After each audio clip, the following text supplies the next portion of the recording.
Desde 2021, quando passou a registrar resultados acima do esperado, a Petrobras começou a pagar bônus extras aos acionistas da empresa. Em 2022, foi considerada uma das maiores pagadoras do mundo. Neste ano, a expectativa de quem tem ações da companhia era receber uma fatia generosa. Afinal, alcançou o segundo maior lucro da história, quase 125 bilhões de reais. Mas não foi assim. O Conselho da Petrobras decidiu barrar o pagamento dos chamados dividendos extraordinários. Ou seja, resolveu pagar só a parcela mínima necessária desse lucro. E a reação foi rápida. As ações da Petrobras despencaram. Um prejuízo de 55,3 bilhões de reais num só dia. No meio da crise, o presidente Lula reforçou sua visão sobre o papel da Petrobras. A Petrobras tem que pensar no investimento e pensar em 200 milhões de brasileiros que são donos dessa empresa ou são sócios dessa empresa. Então, nós tivemos uma conversa séria aqui, o governo com a direção da Petrobras, porque a gente acha que é importante a gente pensar na Petrobras, é preciso a gente pensar nos acionistas, mas é preciso a gente pensar no povo brasileiro. Então, é o seguinte, a Petrobras ela tem uma missão. E acabou despertando críticas sobre o risco de intervencionismo. Está clara a interferência política, clara. Todo mundo está falando, não, porque é a disputa, a queda de braço do Jean Paul Prats com o ministro Alexandre Silveira. E o Alexandre Silveira quer derrubar o Jean Paul Prats e viu ali a oportunidade de se fortalecer defendendo a posição do Lula. É isso que aconteceu. Ou seja, tem uma disputa interna política pelo controle da Petrobras. E despertando também fantasmas do passado. As ações da Petrobras sofreram desvalorização forte nas bolsas de valores. O presidente Jair Bolsonaro confirmou os temores de uma interferência de natureza política no comando da empresa e tirou Roberto Castelo Branco da presidência. Foi um dia nervoso no mercado financeiro depois do rebaixamento da nota da Petrobras pela agência de classificação de risco Moody's. As ações da estatal caíram quase 5%. A presidente Dilma minimizou o rebaixamento da Petrobras. Da redação do G1, eu sou Natuzaneri e o assunto hoje é o perigo de intervenção nas estatais. Um episódio para entender os limites da atuação do governo nas empresas das quais é acionista e como a crise dos dividendos da Petrobras joga luz sobre as disputas internas na condução da política econômica. Minha convidada é Miriam Leitão, jornalista da TV Globo, da Globo News, do Jornal O Globo e da Rádio CBN. Quinta-feira, 14 de março. Olha só que luxo, poder e riqueza. Tenho Miriam Leitão aqui comigo no estúdio do assunto. Tenho nem roupa para isso, como se diz por aí. Miriam, muito obrigada por ter topado conversar com a gente. O gancho foi Petrobras, mas a gente concluiu que o tema é muito maior do que Petrobras.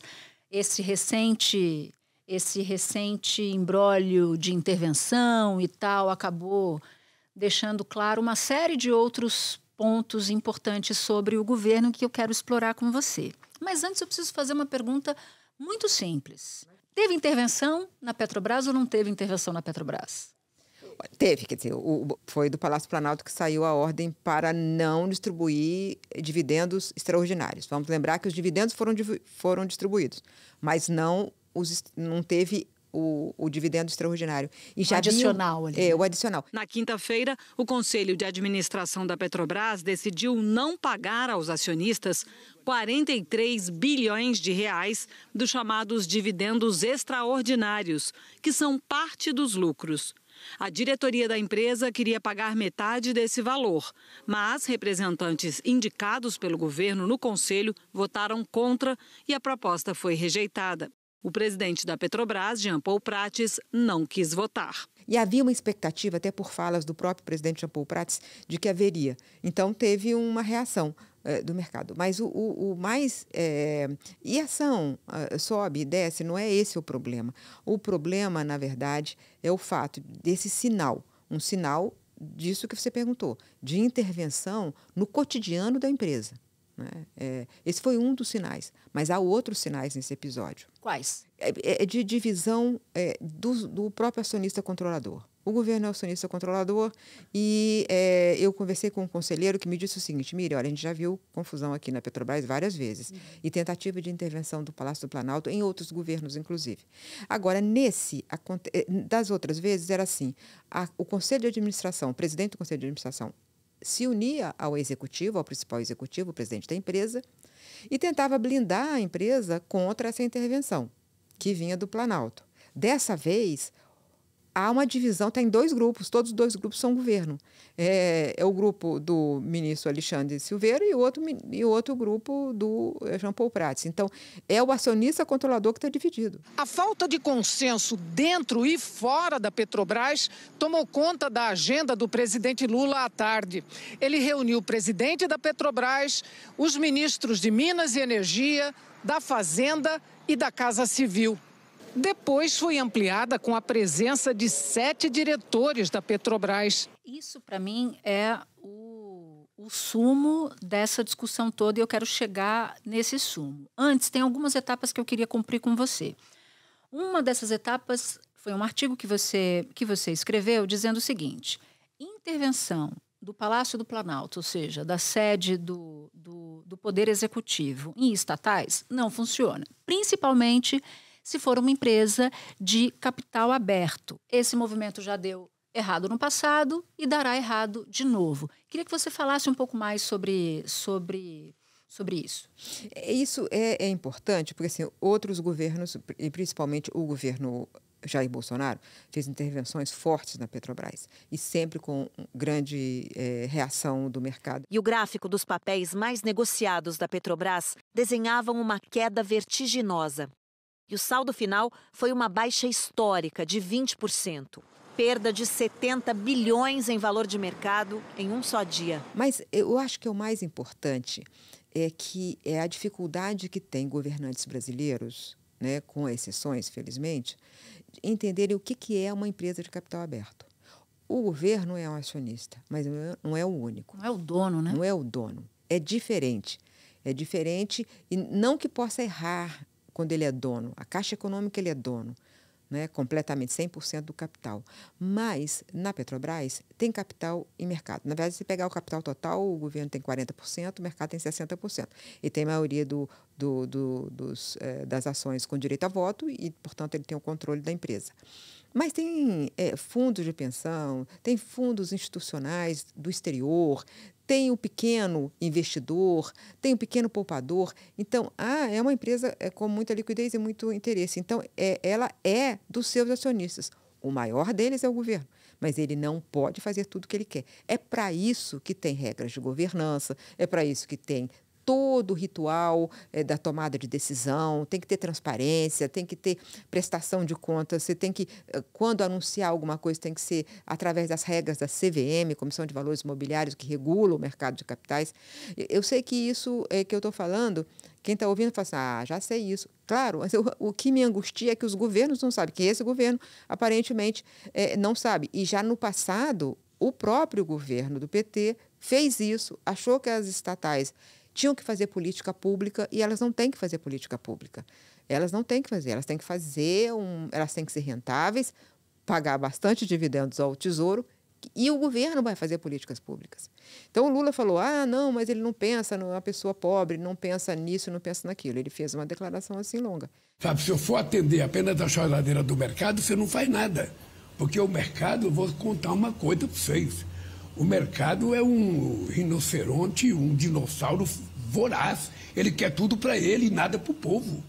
Mas o problema é que a Petrobras, ela deve, como empresa, ter responsabilidade social. Mas ela não pode ser uma continuidade do governo, né? Isso apesar de ser uma empresa estatal, que tem controle estatal. Mas a partir do momento que o acionista controlador decide abrir o capital, ele sabe que também está abrindo mão de poder, mas ganhando dinheiro. Muito dinheiro veio do mercado para a Petrobras fazer seus investimentos. Os investimentos no pré-sal, por exemplo, foram da capitalização que o governo fez e o capital respondeu, colocou dinheiro na empresa. É assim que funciona. Espera um pouquinho que eu já volto para continuar minha conversa com a Miriam. Você falava desse posicionamento do presidente da República e ele tem esse argumento de maneira insistente. Na época da campanha ele já dizia isso, né? Que uma empresa do tamanho da Petrobras precisa pensar no povo brasileiro. Então essa é a tese pela qual Lula se movimenta em relação a empresas públicas, empresas do porte e do formato da Petrobras. E você já disse que essa ideia é uma ideia problemática. E eu tenho um compromisso, é importante, eu não esqueço. Eu tenho um compromisso com o povo brasileiro, que é de reduzir o preço da combustível, o preço da gasolina, o preço do gás de cozinha e o preço do óleo diesel. Agora eu te pergunto, uma outra linha de raciocínio que vem sendo feita pelo PT ou por integrantes do governo é a de que o mercado os acionistas, né? O mercado é muito ganancioso. Então, já tinha tido a divisão de dividendos e agora no extraordinário queria também. E por ser muito ganancioso, o governo decidiu não dar. Ocorre que esse dinheiro que não é distribuído de dividendos extraordinários não pode ir para investimento, certo? Pois é, aí vai ficar lá fazendo caixa para quê? Né? Se for pago aos seus acionistas, o Tesouro vai receber bilhões. E esses bilhões fazem falta ali para o ministro Fernando Haddad. Aliás, estava contando com isso. O presidente da Petrobras, Jean Paul Prates, disse que o presidente Lula não deu nenhuma ordem sobre a distribuição dos dividendos e que o assunto ainda está sendo discutido. Ficamos com aquela decisão pendente. Os dividendos extraordinários, é bom que se diga, se distribuem 100% para os acionistas todos, inclusive o governo, que o governo tem 37% disso. Você vê como é que é complexa a situação. Não é mercado versus governo. Falar mal do mercado é a coisa mais fácil do mundo, até porque o mercado é um ser incorpóreo. O próprio mercado fala mal do mercado. Né? Então, é um ser incorpóreo. Mas o que é o mercado? São operadores, mas são também administradores dos recursos das pessoas e das empresas e das instituições. Né? Então, é meio inútil, né? Falar o mercado é ganancioso, como se ele fosse um ser. Não é um ser. Isso é recorrente nos governos. E eu queria voltar a falar do episódio Bolsonaro, porque o Bolsonaro era supostamente um governo liberal. E esse é um governo de esquerda. Então, a esquerda é até natural que de vez em quando se confunda sobre esses conceitos, né, do capitalismo. Mas o liberal, não. E o que fez o governo liberal? O governo liberal, primeiro, em 2019, revogou um preço decidido e anunciado do diesel.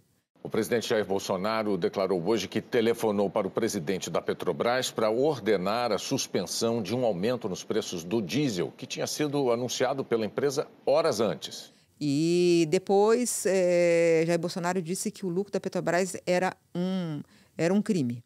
Petrobras, estamos em guerra. Petrobras, não aumente mais o preço dos combustíveis. Vocês não podem aumentar mais o preço do combustível. E depois ele fez uma intervenção 2 e 3. Na primeira intervenção que ele fez, em 2021, fevereiro de 2021, só no dia 22 de fevereiro a ação caiu 20%. Eu falo isso porque agora caiu 10% depois dessa decisão de não distribuir os dividendos sobre recursos extraordinários. Mas, daquela vez, foi muito mais violento. Simplesmente o Jair Bolsonaro ele demitiu Roberto Castelo Branco com o mercado aberto, que era o presidente da Petrobras, com o mercado aberto e sem avisar antecipadamente a CVM, sem fazer, porque você só pode comunicar uma coisa dessa gravidade por fato relevante depois que o mercado está fechado. É assim que funciona, porque assim é a regra da CVM. E Bolsonaro não fez, e isso produziu uma grande, nesse episódio de fevereiro, foram 100 bilhões de valor de mercado da Petrobras que evaporaram. Sabe o que acontece? Acontece que um grande investidor institucional do exterior, ele tem regras, ele não pode investir numa empresa que tem quedas rápidas e sobe, cai, porque isso vira cassino. Então, se é cassino, o grande investidor institucional que vem para ficar muito tempo, portanto, esse é o mais interessante, não é porque é estrangeiro, é porque é institucional, ou seja, é um grande fundo de pensão, dos professores da Califórnia, coisa desse tipo, ele não vai investir numa empresa que tem uma volatilidade deste tamanho, porque ele precisa se organizar, né? Então, por isso é que precisa de regras, transparência e tem que ser obedecido tudo que é combinado, tudo que é registrado no estatuto. Isso que para mim foi o que chamou mais atenção, porque você nos explicava agora há pouco que esse dinheiro que o governo não quis, operou para que não fosse distribuído, os dividendos extraordinários, ele não pode ser usado para investimento. Então eu fiquei pensando, já na segunda-feira, então, por que tudo isso? Por que esse grande ruído, né? Foi muito barulho por nada? Ou melhor, o que esse excesso de barulho rendeu pro governo? Porque eu tenho a impressão de que o governo sai dessa história e de outras parecidas, porque eu não quero ficar só em Petrobras, um pouco perdido. Você entende, assim, que o governo fica um pouco perdido no rolê? Fica claro que o governo tem problemas no relacionamento com empresas. Porque se a empresa é totalmente de capital do governo, Caixa Econômica, o que ele fez? Loteou a Caixa Econômica. Está errado. Já deu errado no passado e dará errado no futuro, ponto final. Entregou para o Centrão. Entregou para o Centrão. Carlos Antônio Vieira Fernandes é servidor de carreira do banco. Ele assume no lugar de Rita Serrano, que foi demitida no mês passado pelo presidente Lula. O nome de Fernandes foi uma indicação do presidente da Câmara, Arthur Lira, do Progressistas. E essa mudança faz parte das negociações do presidente Lula em busca de apoio no Congresso Nacional. Empresa de economia mista, empresa de capital aberto, Petrobras. O que ele faz? Ele quer decidir do Palácio Planalto se vai investir, se não vai investir, se vai fazer sonda, navio, se vai fazer de novo Abreu Lima. Não, a empresa tem que se administrar com as regras e ele, como acionista controlador, ele tem uma presença forte dentro, ele tem a maioria dos votos, então ele pode decidir e sempre de acordo com as regras, ele tem muita influência. Terceiro, uma empresa que não é mais privada, a Vale. O que o governo tem de poder sobre a Vale? Primeiro, o direito de lavra, o direito de regulação no mercado de mineração. A segunda coisa que ele tem é um golden share, que é uma ação poderosa, decidida na época da privatização no governo Fernando Henrique, que dava ao governo o direito de vetar determinadas decisões. Ele não tem os votos da Previ. A Previ é um fundo de pensão dos funcionários do Banco do Brasil e dos seus aposentados. Não é uma entidade governamental, é uma entidade não governamental, uma entidade privada. Então, quando o governo acha que os fundos de pensão das estatais são os seus longos braços, dá errado também. Deu errado no passado, dará errado no futuro e ponto final. Isso para mim é a chave, uma parte da chave, né? Uma metade da chave desse mistério. A outra metade é justamente a dinâmica interna do governo, porque esse caso ele reforça tantos outros. Você citou a Vale, que foi uma tentativa do governo de colocar na presidência do Conselho o ex-ministro da Fazenda, Guido Mantega, muita gente se arrepiando ali porque não queria Guido Mantega nessa posição e o governo foi obrigado a recuar. Mas quando todas as evidências já mostravam que aquilo ia causar ruído. Investidores reagiram mal a rumores sobre uma suposta intenção do governo nesse sentido. Então, se você sabe que do jeito que você faz vai causar ruído, se você sabe que algumas ideias são ideias de difícil deglutição por parte de agentes do mercado ou de outros setores, por que se erra? O problema é de comunicação, o problema é que tem gente. Quem está pensando de maneira ajuizada tem pouco poder, quem está pensando de maneira desajuizada tem bastante influência junto ao presidente da República. Que diagnóstico que você faz sobre o governo, sobre a dinâmica do governo nos debates econômicos? Porque me parece, Miriam, não sei se você vai concordar, que esse é um ponto de derrapagem permanente do governo, desde que o governo começou o seu terceiro mandato. Eu não sei se é derrapagem ou se é de tensão, porque a orientação do ministro Fernando Haddad tem uma direção, tem uma lógica, né? Tem tido frutos. O país cresceu mais, a inflação caiu, ficou dentro da meta. A lista do que aconteceu de bom na economia é longa. E surpreendeu todo mundo, né? Surpreendeu todo mundo porque as previsões iniciais eram completamente diferentes. Agora, tem uma ala que fica pressionando, porque o PT ele faz oposição a si mesmo. Ele já fez no passado e é assim. Então, uma ala fica tensionando. O lado bom disso, você fala, não, é um partido aberto que tem várias correntes e elas se manifestam e decide se no final quem for a maioria vence e tal. Então, não é um partido que todo mundo tem que seguir na mesma linha.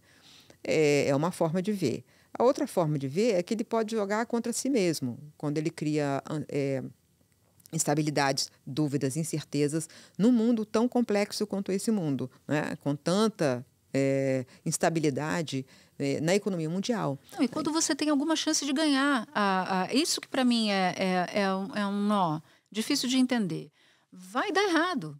Manteiga na Vale ia dar errado, mas insistiu-se. E não acabou a insistência, porque assim, continua a tensão sobre como é que vai ser a sucessão na Vale. O governo continua tentando usar a Previ para definir para onde vai, quem vai ser o novo executivo, né? Essa semana mesmo teve a renúncia de um integrante do Conselho de Administração dizendo que não acredita mais, que aquilo vai ser decidido da melhor forma possível. Então, continua tentando isso. Deixa eu falar uma coisa boa. A coisa boa que aconteceu é que o ministro Fernando Haddad entrou nessa discussão e ponderou uma coisa bem interessante. O Ministério da Fazenda pode e deve ter um assento no Conselho. E tem que ter, sabe por quê? Porque o governo é múltiplo por natureza. O Ministério das Minas e Energia pensa de uma forma, mas o Tesouro pensa de outra forma. O Tesouro vê da perspectiva do contribuinte, mais diretamente.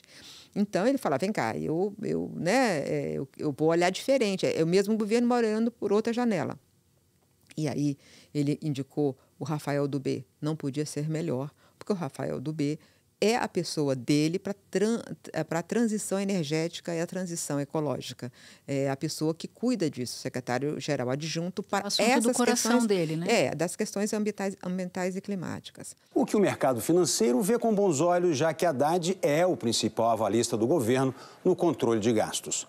O nome para ocupar a vaga no conselho é Rafael Dubé, secretário executivo adjunto do Ministério da Fazenda.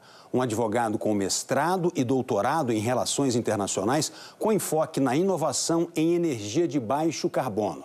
Ele já ocupou outros cargos em governos do PT. E, na verdade, tem uma grande discussão dentro da própria Petrobras se ela tem que fazer mais petróleo ou se ela tem que começar a pensar em ser uma empresa de energia. Eu já ouvi conselheiros dizendo, imagina, para que fazer eólica? Para que fazer solar? Nós sabemos fazer furo. E outras empresas do mundo na área de petróleo já estão fazendo a transição.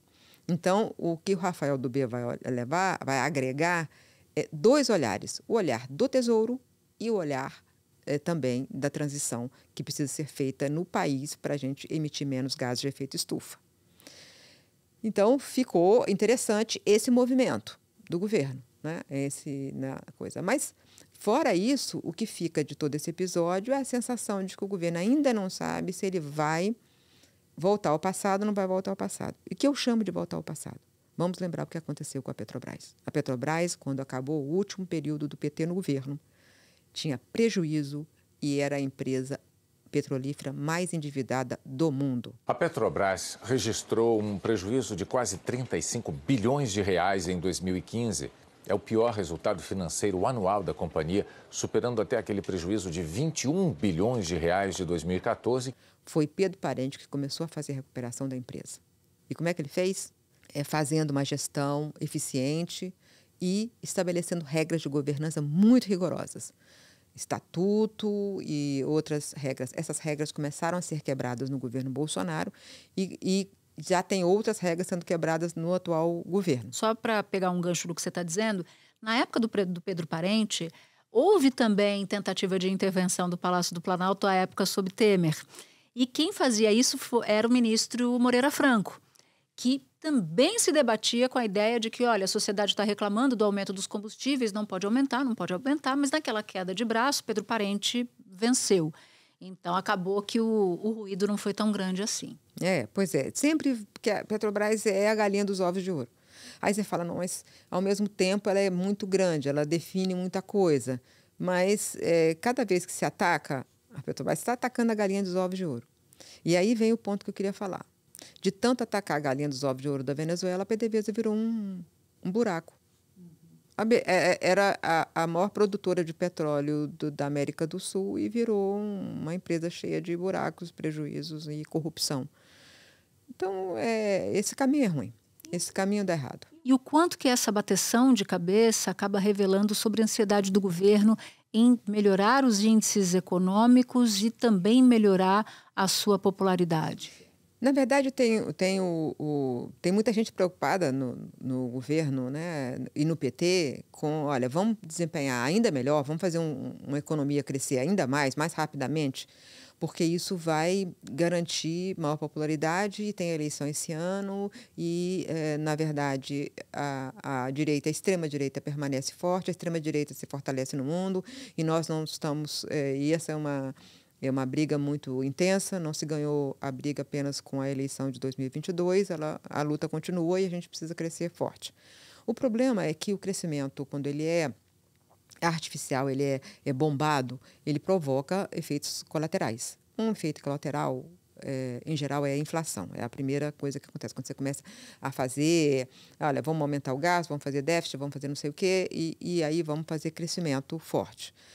Depois vem a inflação e depois da inflação vem recessão, né? Então, essa pode parecer que eles estão falando uma coisa que faz sentido, mas esse caminho é um caminho perigoso. E o governo atual tem uma tensão, quer dizer, tem um grupo, principalmente no PT, falando, olha, tem que crescer mais, vamos colocar o pé no acelerador. E engraçado, porque eu cubro economia há muito tempo, há décadas. Muitas décadas. Eu tenho 51 anos de jornalismo, a maior parte disso no jornalismo econômico.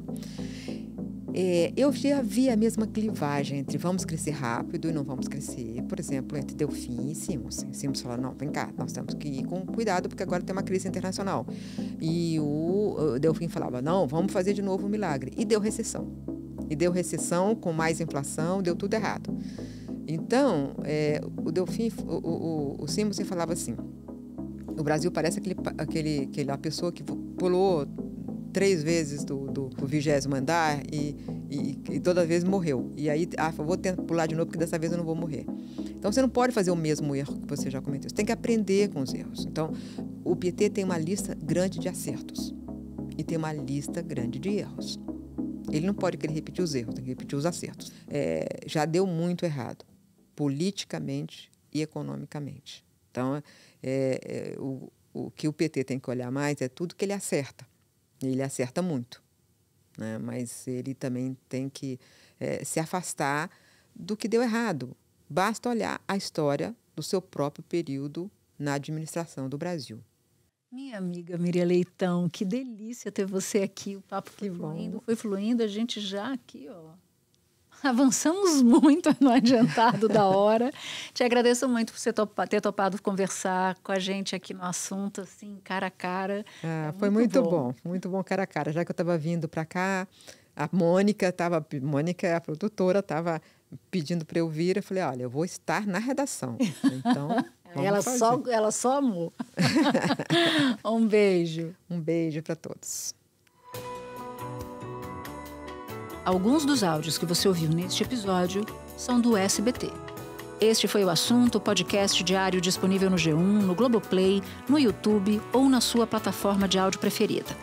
Comigo na equipe do Assunto estão Mônica Mariotti, Amanda Polato, Carol Lorenzetti, Luiz Felipe Silva, Tiago Kazuroski e Gabriel de Campos. Neste episódio colaboraram também Sara Rezende e Ellen Menezes. Eu sou Natuzaneri e fico por aqui. Até o próximo assunto.